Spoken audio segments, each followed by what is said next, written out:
Kapag mas mahal ka ng lalaki, wala kang magiging problema. As in, wala. Makakatulog ka sa gabi dahil may peace of mind ka. Binibigyan ka niyang peace of mind at hindi niya hayaan na mag-isip ka at mag-overthink ka.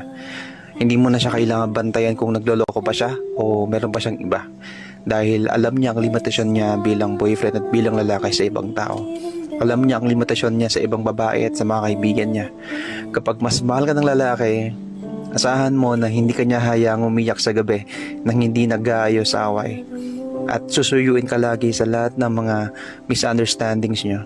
Kapag mas mahal ka ng lalaki, asahan mo na maggagawa lagi ng effort sa'yo para mapasaya ka at nararamdaman ka niya kahit hindi ka nagsasalita.